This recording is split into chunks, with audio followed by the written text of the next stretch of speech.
guys who combined to play 15 seasons in the National Football League trenches. Well, 2 guys. And Mackey, who didn't do shit. He just sits there and looks pretty. This is the O-line committee. Jay's on the road doing his agency thing here, but dude, Booney, you and I had to jump on. We're going to do some of these because there's all kinds of news breaking throughout the week. Emergency O-line committee, players only meetings here.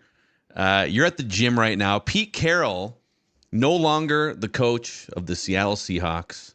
You played for Pete Carroll was your last NFL coach, my man. Dude, I loved Pete. Let me tell you what. I played against Pete. I don't think there was anyone that talked more shit to Pete than I did. I used to walk by the sidelines and talk and say stuff to him, and he would chirp back and be like, mind your business, 7'5". I'd be like, okay, coach. Like, just, man, he was, I'll tell you what, hell of a competitor. And when you're around him, you understand why he is the way he is. He reminds me so much of Nick Saban. It is literally like out of control what's going on right now with all these coaches stepping down and getting fired and being asked to step down. It's like you're watching a whole just years and years of coaches that have been doing this for so long, and all of a sudden there's no one there anymore. And who's going to be setting the bar? And Pete was that guy. And I found out when I got there kind of how the team would work. And everything they did was they believed in the fact that the game was never over until it hit 0-0-0-0. Like, literally, there'd be like 2 minutes left in the game. And they would be like, we got a chance. And I'd be like, God, but they're insane because they believe they have a chance. And they truly believe it. Like, you'd be like, man, these guys are awesome. But it was because it all came down from Pete. Pete was always coming in spry, excited, come and chase you down the field. I was like, that guy's 70 years old, and he's running full fucking speed down the field, chasing the receivers. What is he doing? But you look at that, and I was just talking to a guy, and I'm not going to name names, that was on a team, and one of the things that he was saying was, I really wish that the accountability could be heard from upstairs down. They always want the players to be so accountable and so crazy all the time. And they're like, every once in a while, we just want a coach or an administration that's going to start to believe in us and get us riled up. He was that guy. He always had his players ready to go. I mean, look what they did this year. I mean, they lose Russ. They're coming back. They're like, we still got a fighting chance. We're going to give it everything we got. And they fought hard. Do I think that he should be the coach there anymore? I don't know. That's not my decision. But at the same time, I was sad to see him leave because he's a great dude. Great coach, great dude. Same time, so energetic, so old. I mean, just awesome fucking dude. Yeah, dude, it's amazing. Like if you look at his resume, so just like NFL, and he was actually the Patriots coach before Belichick in the 90s. Yeah. Then he jumps over and he helps build USC back up into a dynasty for like 10 years. National championship that's been vacated, but I think we can still count it. Then 14 years in Seattle, they make the playoffs 10 out of 14 years. 10 playoff wins in 14 years. This is a sore spot for Seahawks fans. Should have been two. No. Yeah. But I mean, that's a hell of a run for anyone. And it's amazing that we listed his resume and we'll talk more about like Saban and Belichick on a different episode, but it kind of gets overshadowed because all three of these dudes are just done on the same day. But for the Seahawks, it's like when you pluck a guy out, and the Patriots are going to deal with this too, he is the culture for a decade and a half. It's the most relevant period in Seahawks history. And by the way, the odds on, I just found an odds site here that the odds on favorites to replace Pete Carroll are Dan Quinn, who was a coordinator under Pete Carroll. Yep. And then Mike Vrabel, your guy Mike Vrabel is actually second on that list. No, I honestly think Braves is going to go to the Patriots. And this is why. I think Dan Quinn is a great follow-up. Dan's been there. He understands what it's supposed to be like. And this is what's going to be the hardest. The follow-up to the Pete Carroll. And we'll talk about this later, but the follow-up to Nick Saban and to Bill Belichick, because they have created such legacies where they've been, that how do you follow that? How do you follow the most energetic coach in the NFL, who is also 70 years old and can come up with a quip faster than anybody? Like, he would just fire back at you, and you'd be like, did he just fucking say that to me? How did he think of that so fast? God, this guy's a man. You got me, Pete. I'm coming. Is he like? I mean, I've never met Pete Carroll in person, but you watch him, and I watch him as a fan and think it'd be really fun to play for that guy. And I don't think he's regarded as a tactician necessarily. He's more. He seems to me like the ultimate culture building, positive energy. he was doing stuff 10, 12 years ago, even with like those what are those like sports bras that you guys wear? The tracking devices. Yeah, he was big. Like he was like early on that stuff 10, 12 years ago too.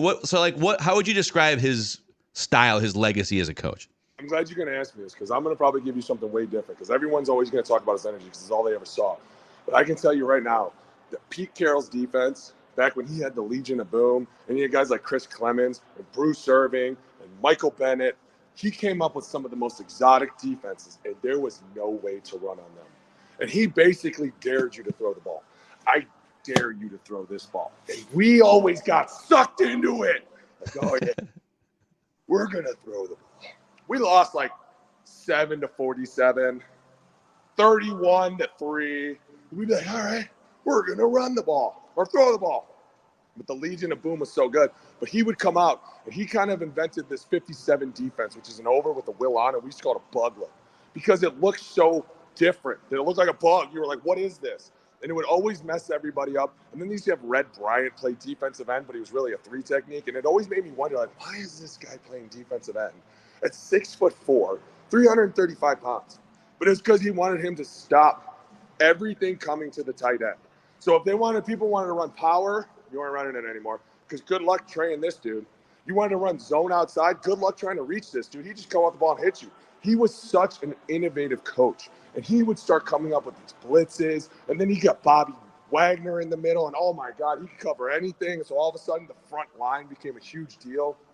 He was one of really the first guys that also started to move the 3 techniques out, because they started to realize that guards couldn't cover space. And so he'd be like, hey, Mike, kick in, and I want you to go play with that guard. And it was torture.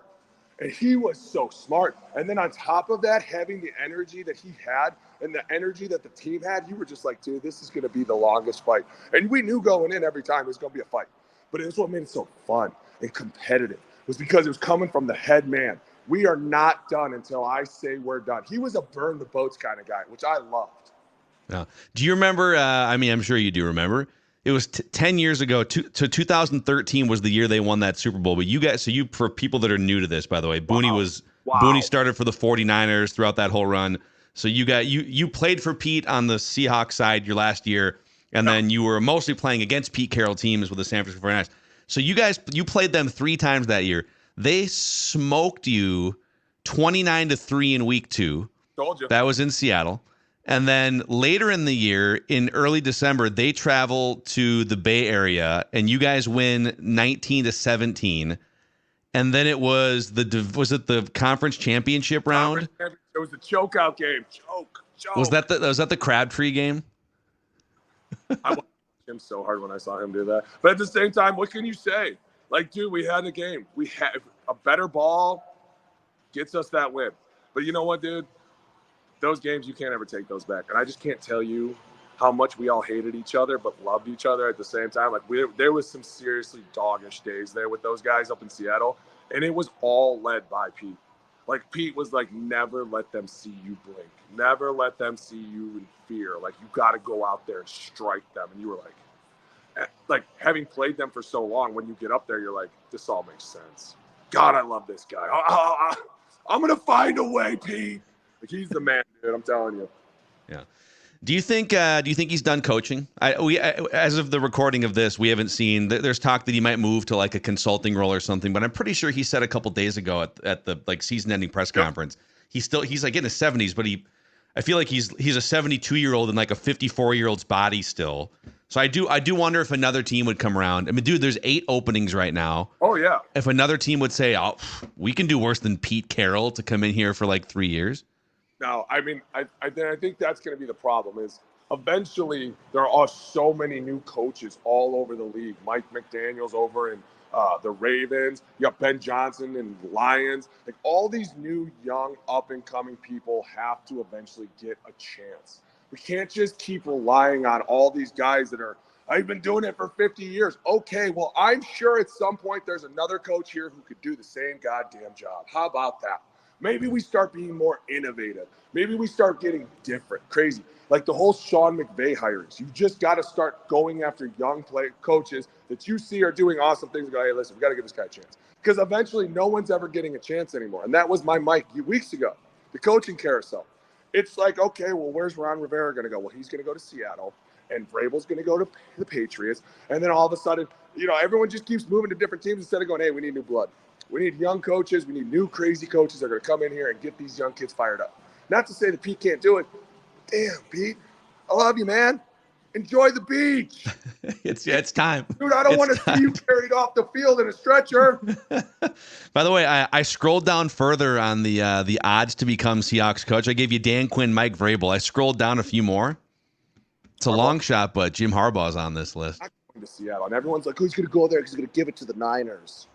You really think that man is that petty? He literally just won the championship, and you're like, he's going to go give it to the Niners now. No, he's not. Shut up. He's going to go down to L.A. where it's sunny and bright, and he's like, hey, buddy, you ready to throw this thing 500 yards a game? Let's do it. Amazing, man. All right, I'll let you get back to training the next generation of offensive linemen here, doing your little squat drills, whatever the hell you're doing today. Oh, you know what? We actually just finished up with all the boys. They're actually just heading over for lunch, and they're going to go work out, but I can go up there and mess with them right now. They have no idea. I'm just going to come start poking everybody. Awesome, man. You should put in about 6 sticks of gum and chew as fast as you can in honor of Pete Carroll, man. Pour one out. Listen, hey. Go on until the end. Okay? You know what to say. He's all about it, man. I love it. Amazing, man. All right, Booney. Hey, thanks for jumping in here. Little players only emergency meeting on the O-line committee.